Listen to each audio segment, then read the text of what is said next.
एतदेव पर ज्ञानम एतन मोक्ष अनुगीयते, इसी को मोक्ष कहते हैं। परमात्मा मोक्ष माने कोई स्थान विशेष नहीं है। देखो, भगवान कहते दक्षिणामूर्ति स्तोत्र में, बीजस्यांतरिवांकुरो जगदिदम स्यांग निर्विकल्पम पुनः माया कल्पित देश काल कलना वैचित्र चित्रीकृतम। यह संपूर्ण विश्व हम में ही है, बाहर कहीं नहीं है।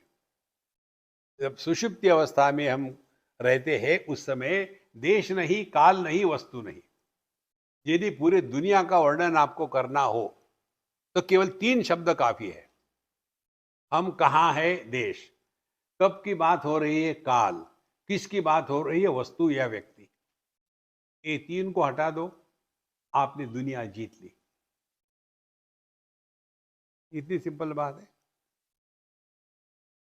अच्छा, ये देश काल वस्तु कहाँ है? कहीं हो तो बताएंगे ना। आप ये प्रश्न पूछ सकते हो कि पृथ्वी कहाँ है, पानी कहाँ है, अग्नि कहाँ है, वायु कहाँ है। ये प्रश्न नहीं बनता आकाश कहाँ है। तो उसका उत्तर क्या होगा? आकाश कहाँ नहीं है। इसी प्रकार से ये जो आकाश में दुनिया है, अब ये आकाश कहाँ है इसका चिंतन करो। देखो, हमारी हुबड़ी की बात है, वहाँ सिद्धारूढ़ स्वामी महात्मा हो गए, बहुत बड़े महात्मा थे। महात्मा बड़े ही होते हैं। तो उनको जब वो छोटे थे 5 साल के, तब उन्होंने सत्संग में सुना। माँ के साथ जाते थे सत्संग को, कि पृथ्वी जो है पानी में मिल जाती है, पानी अग्नि में, अग्नि वायु में, वायु आकाश में। यहाँ बता करके पंडित जी ने कथा बंद कर दी। उन्होंने पूछा उस उम्र में, ये आकाश किस में घुल जाता है?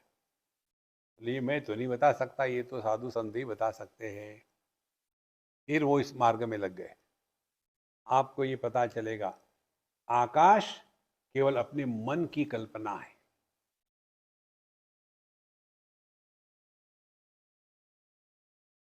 और कल्पना में जो होता है वो कल्पित होता है, वास्तविक नहीं होता।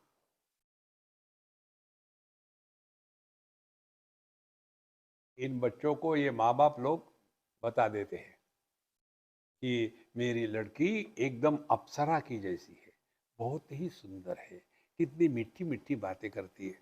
अब वो छोटी एक कबूतर बड़ी हो रही है, उसके दिमाग में ये आ गया कि वो बड़ी सुंदर है। कहाँ है कल्पना? और उसको दूसरा बेवकूफ मिल जाता है कि तुम कितनी सुंदर हो, जैसे आकाश में चंद्रमा है वैसे तुम हो। और वो भी सोच लेती। फिर वो कहती है, नहीं नहीं नहीं, आप नहीं नहीं, मैं तो मजाक कर रहा था। अरे, मजाक कर रहा था, सब नीचे गिर गए। तो पहले मैं सुंदर हूं, ये मन की कल्पना थी। अब मैं सुंदर नहीं हूं, दूसरी कल्पना। कल्पना करना छोड़ दो, यू आर जस्ट बीइंग। कल्पना क्या है? मैं कहाँ हूं, देश। कब की बात, काल। क्या हूं, वस्तु। सबका सब मन में है। माया कल्पित देश काल कलना। उसी के बाद वैचित्र चित्रीकृतम। फिर अनेकता निर्माण होती है, देश के कारण और काल के कारण, वस्तु के कारण। हमारा पंजा एक है।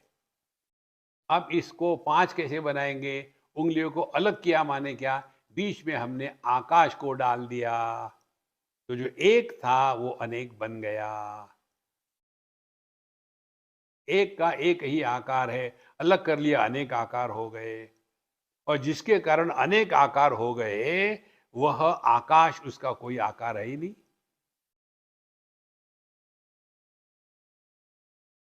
जिस एक दृष्टि के कारण अनेक रूप रंग हो गए, दृष्टि का ना तो आकार है ना कोई रंग है। एक मन जिसमें कोई भी समस्या नहीं है, उसी एक मन से 5 ज्ञानेंद्रिय, 5 कर्मेंद्रिय बन गए। एक मैं जिसमें राग द्वेष के कोई संभावना ही नहीं है, वह एक, उसमें मन की कोई समस्या नहीं। और ये जो मैं है, ये भी जागृत में ही है, सुषुप्ति में इत्यादि अभाव है। इन सब के अभाव में जो है वो हमारा स्वरूप है। इसके लिए सब बता रहे, एतदेव परम ज्ञानम एतन मोक्षम अनुगीयते। इधर अपना ध्यान रखें।